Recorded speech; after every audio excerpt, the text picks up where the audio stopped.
Who came up with the idea of a flag as representation? How did it happen? There are so many things that occur, naturally in the world, in the natural world. If you see that, it just draws your attention. If the wind is blowing in the trees, it captures your imagination. If you're wearing something and gets flapped by the wind, it gives you a certain feeling. So I suppose that's what came up with that, became the flag, became a representation of people in a particular geographical area. When we were kids, we used to tie the cloth, like a piece of cloth. You'd tie one end on your waist and you'd go the other end and you'd let go the other end. You'd create a drag, and it was very exhilarating to do that. So flags have become, I think almost every nation uses a flag as representation of their image or what they stand for. Those aren't my words, those are the words of Hallo Warting when I interviewed him in Glasgow in 2013.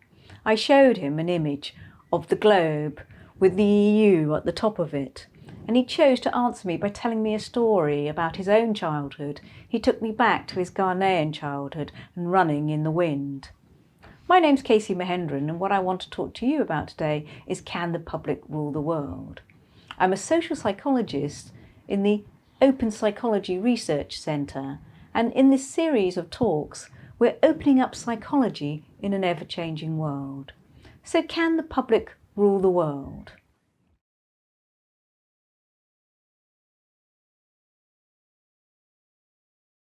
When you ask the question, can the public rule the world, it immediately evokes a certain sense of capacity. And when we work on the public, we use a kind of capacities perspective, using the work of people like Amartya Sen and also Martha Nussbaum. These kinds of capacities perspectives are starting to find traction in psychology. But the question, can the public rule the world, kind of speaks and echoes a question that was asked many years ago by Gayatri Spivak. Can the subaltern speak? Gayatri Spivak's work is now being picked up in psychology as a part of a wider agenda of decolonising psychology, and perhaps recognising that some of the methods used within psychology have sought to colonise our psychological outlook and engage in a process of governance and governmentality.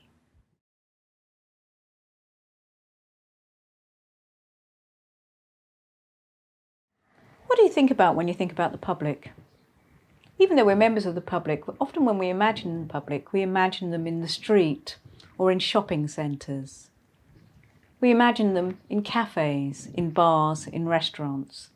When we think of the public politically, we're often presented the public through the form of a journalist approaching the public in the shopping centre, on the street, in the cafe. The journalist, the investigator, asks the public a series of questions, and they spontaneously give a response on the latest policy, on the latest political argument that's raging in the media. The public are required to develop an immediate opinion and attitude, and we tend to assume that that attitude relates to deeply held views and perhaps even values. That public can be understood as a vox pop public. And what we're finding within our co-laboratory is that particular public, quite often, partly because of how they're approached, is a consumer public. And how are you feeling about this EU referendum? Have you got a view of how? Yeah, I believe we should leave, definitely, yeah. But at the moment, I'd say, yeah, definitely got to stay in. Better to remain in, I think. I think they shouldn't leave Europe. I don't think that the European Union is a bad thing. At this point, I'm thinking leave. You've made your mind up. Can I ask you if you're in or an out on this I'm decision? an out. Equally, another type of public is not often seen so much, but presented to us through social media, through our evening news and in various other channels. This public is an attitudinal public, expressing views. They have often presented, those views are often presented in the form of percentages. 25% of the public now regard immigrants as of benefit to society. At the moment, there are increasing negative attitudes towards migration and so on. This version of the public, this attitudinal account of the public, is presented to us on a daily basis in our newspapers, in our media. And what we say within PDPC is perhaps a difficulty with the continual drip feeding of public opinion information into the public domain is that we start to treat public opinion like it's a technocratic football.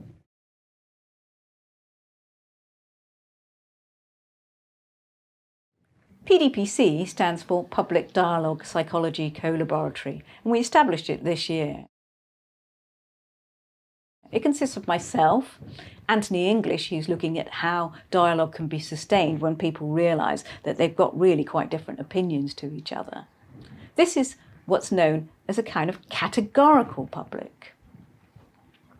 Sue Neeland works on the silent generation, the generation that's older than the boomer generation and younger than the so-called greatest generation. She looks at their attitudes towards the UK and the EU. Within PDPC, and you can see on our website, we create articles, little films and short pieces that are aimed directly at the public, researchers, policymakers and practitioners.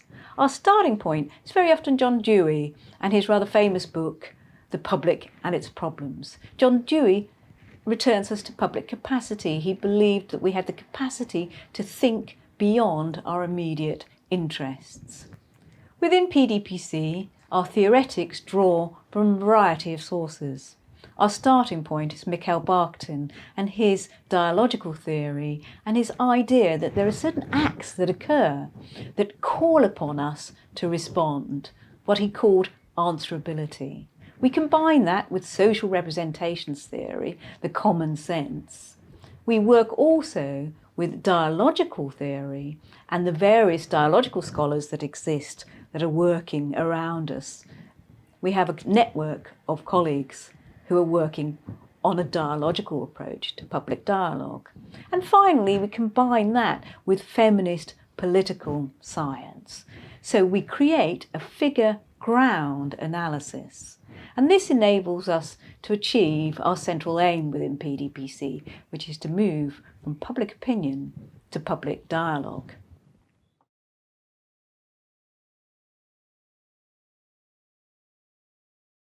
When we approach the public within PDPC, we don't approach them as a static group of people based within nation state. Our starting point is degree of migration mobility, and we use what's called the migration mobility continuum that I developed maybe almost as much as 10 years ago now. And it arises out of the research that I've done, which is comparative European qualitative research.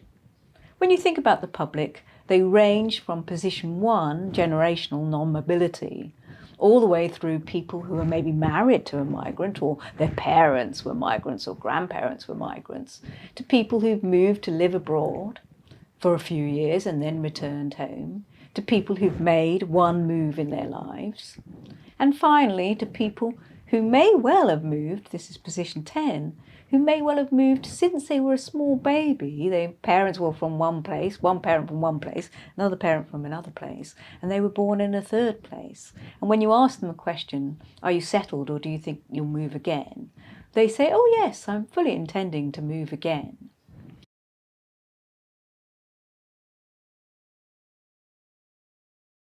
So we use what's called the MMC. And recently, during the pandemic, because the issue of home has become very important, we've combined our data sets and examined how home is understood amongst the public. Once we can hear the public talking to each other, it starts to counter versions of home that are presented by populist leaders, whether that's implicitly or explicitly, versions of home that might divide the public into us and them.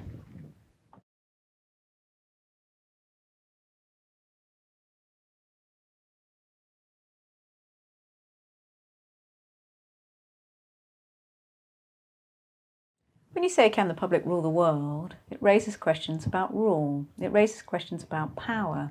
And there's no doubt that the public's political fortunes are rising. They're appealed to over social media and they're invited to vote in referenda, increasingly so, in fact. The other way we might understand rule is in a much more literal sense, to draw a line, to make a boundary or demark. And that's exactly what I've done in my most recent study, the Citizens' Worldview Mapping Study, which was conducted in Manchester, Stockholm and Edinburgh. In this study, the public, once they'd talked about their own degree of migration mobility, was shown an interactive world mapping tool device and shown a choice of Google Earth type Earth or the state boundary Earth. Once they'd made their choice, they were given the cursor and enabled to draw lines on that Earth. What I said to them is that but when you draw a line, that has impacts on human migration. Anyone wanting to cross that line would have to show a passport or claim asylum, and somebody else at that border would make a decision about whether they could come in or not. Some of my participants simply refused to draw lines. They would not put lines because they saw lines as dividing people. Others drew geographical bound lines. Within the same study, the public were also confronted by the limits of their capacity, the limits of their knowledge, in a sort of quiz where they were asked questions about the who founded the EU, what countries are in NATO, and various other international relations questions. They were then asked to do the interactive world mapping again, and some participants changed their maps. Other participants stuck with their principle that there should be no lines. But what was very interesting is that there were certain participants who saw the Earth as a fragile Earth and drew lines to stop interventions by human beings into areas that they thought needed protecting from development and growth.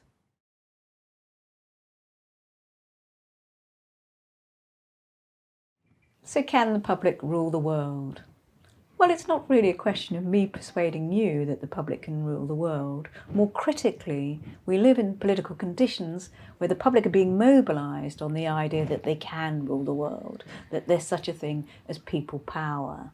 So perhaps the challenge for us, those of us who are publicly engaged, psychologists and other social scientists, is to develop methods and approaches and techniques that engage the public in a process of reflexive positionality, exploration of the common sense, and move from public opinion to public dialogue.